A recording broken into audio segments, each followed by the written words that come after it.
عدد الحق بسم الله الرحمن الرحيم دستور الحمد لله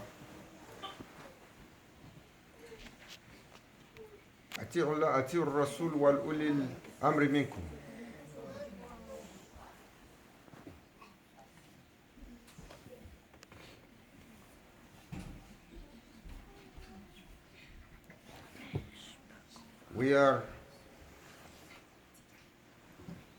Nous rendons louange et grâce à Allah Azzawajal qui nous a accordé le privilège de ce moment ensemble pour partager sur le rappel d'Allah, la louange au prophète sallallahu alayhi wa sallam et le rappel du bon conseil. Qalu sallallahu alayhi wa sallam adinu nasiha.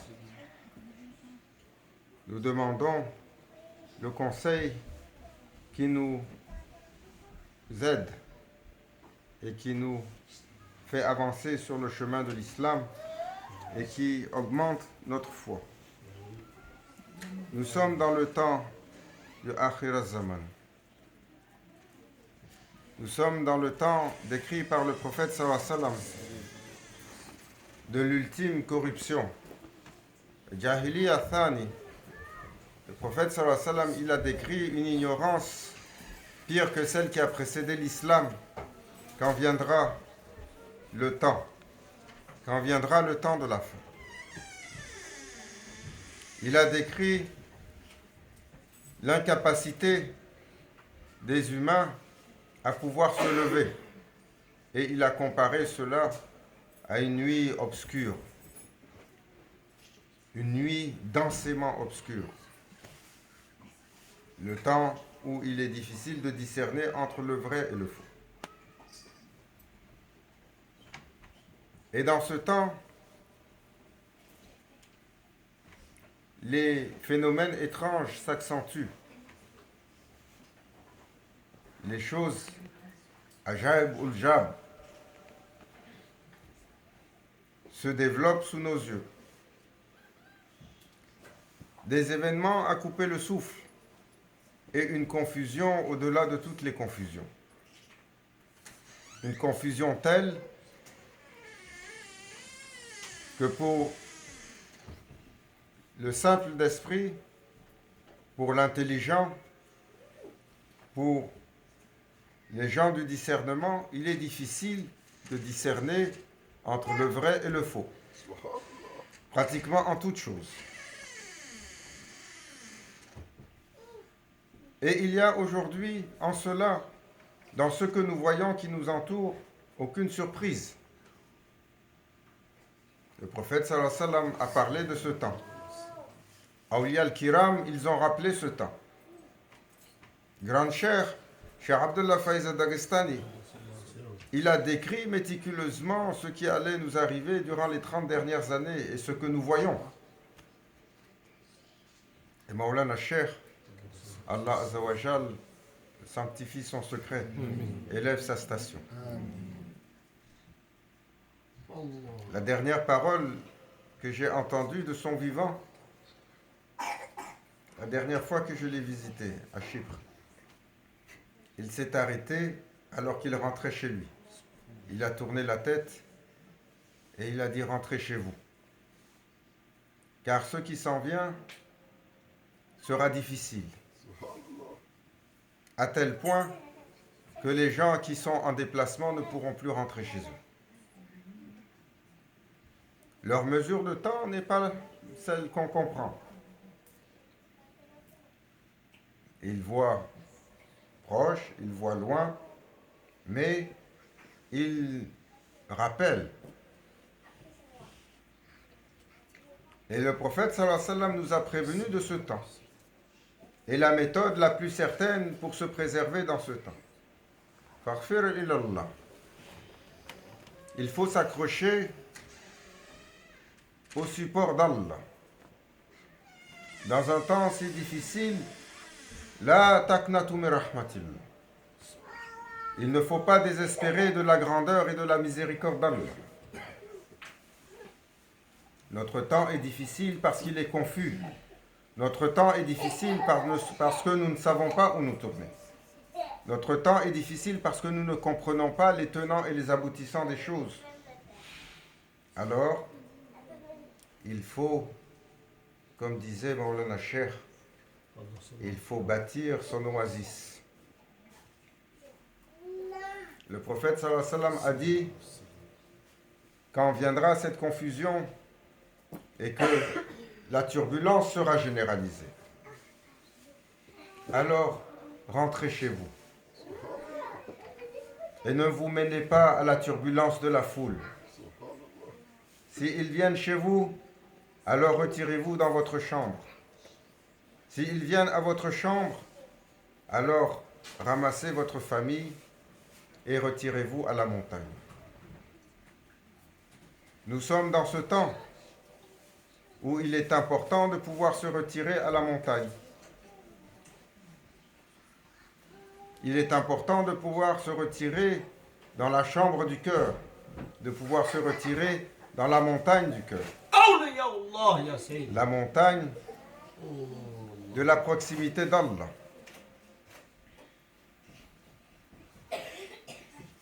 Tellement de choses étranges. L'un se lève le matin sur le iman, il se couche sur le kufr. L'autre, il se lève le matin sur le kufr, il se lève sur le iman. Et les états sont si changeants. Celui, comme le prophète sallallahu alayhi wa sallam a dit, le meurtre va être tellement généralisé. Celui qui l'a commis, il ne sait pas pourquoi. Celui qui est mort, il ne sait pas pourquoi.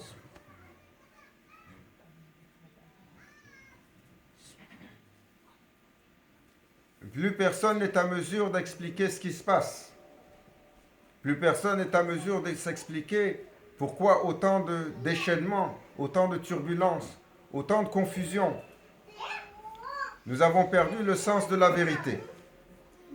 Nous n'avons pas perdu le sens simplement de marifatullah, de la compréhension et de la connaissance des sphères célestes et de la présence divine.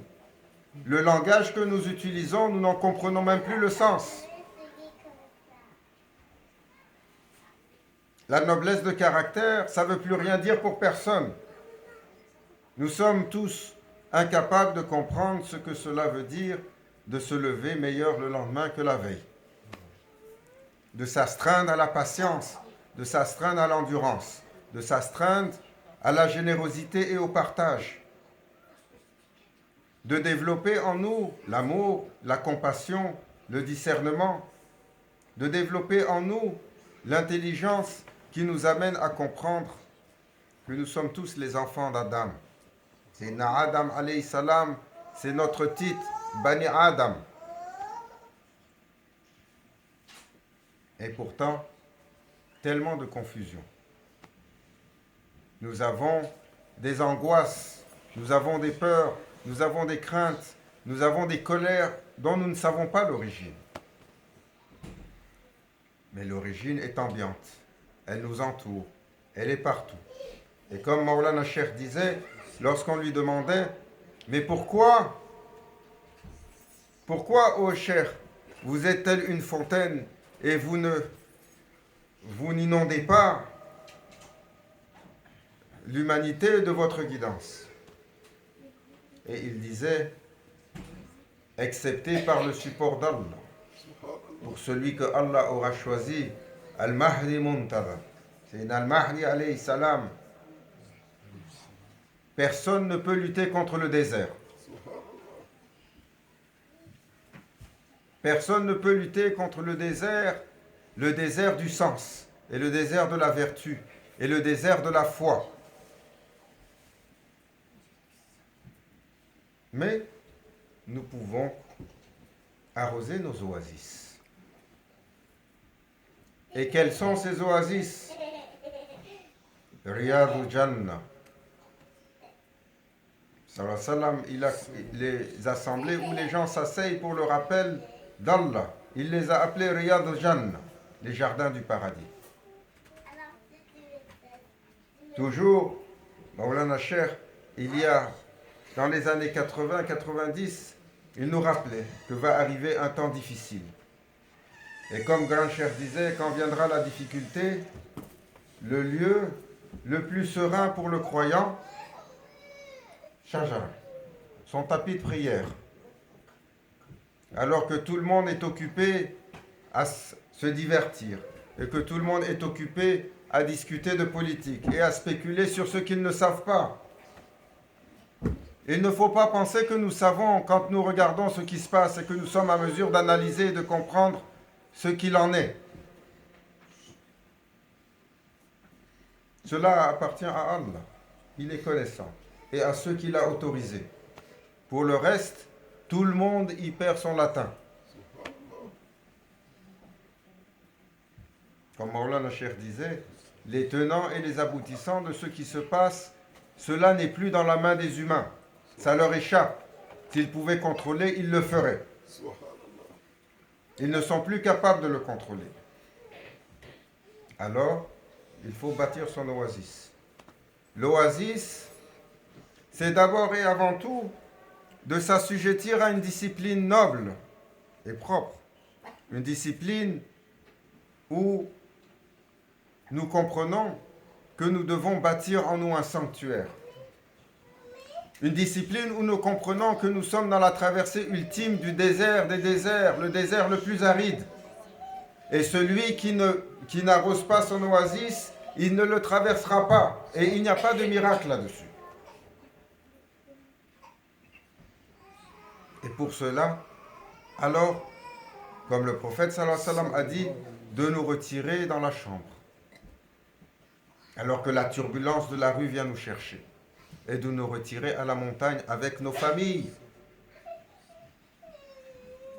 Aujourd'hui, des parents sont en train de regarder leurs enfants se transformer en créatures de l'obscurité. Des enfants capables de rentrer dans une salle et d'abattre des dizaines et des dizaines de gens sans cligner des yeux.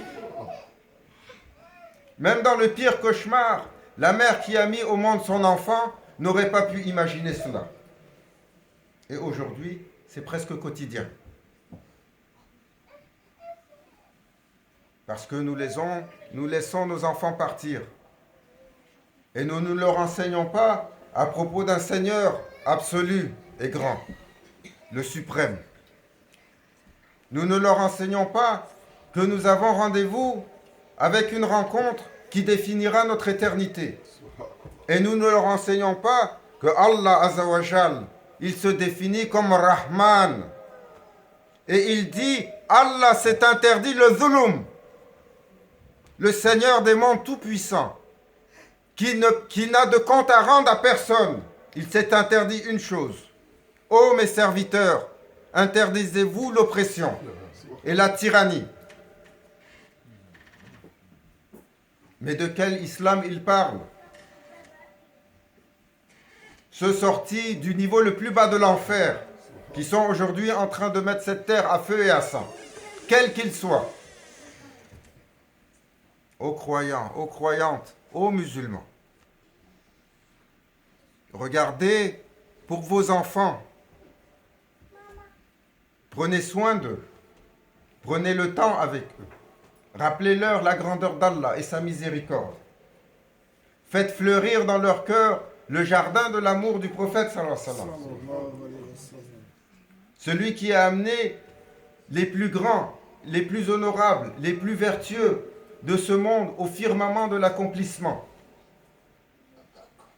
Dans un jardin d'une grandeur et d'une beauté, qui a fait dire à Sayyidina Abu Bakr as-Siddiq, ô mon Seigneur, il y a un enfer, si un doit y rentrer, fait que ce soit moi. Et s'il y rentre, si j'y rentre, Ya Rabbi, fais que mon corps soit si grand qu'aucune autre créature ne puisse y rentrer. La magnificence et la beauté du jardin de l'islam, un jardin d'amour, de compassion et de miséricorde. Mais que faisons-nous pour bâtir notre oasis? Nous sommes sur une tariqa et un chemin avec un héritage donné par les machères, 40 générations de chers qui, de leur être, de leurs secrets ont parfait nos awrad. Même le adab de finir la prière, salamu alaykum wa rahmatullah, Allahumma anta salam, nous ne le connaissons pas. Même le adab du protocole de la prière tel qu'ils l'ont monté, car chaque espace de cette wazifa est un trésor. Chaque dua est un chemin d'accomplissement. Maulana Cheikh Nazim, il disait, le Bouddha, il a mis 40 ans à s'accomplir. De cet accomplissement, pour ce qui a été donné à cette Ummah et les trésors qui courent chez les machères, en 40 jours, il vous le donne.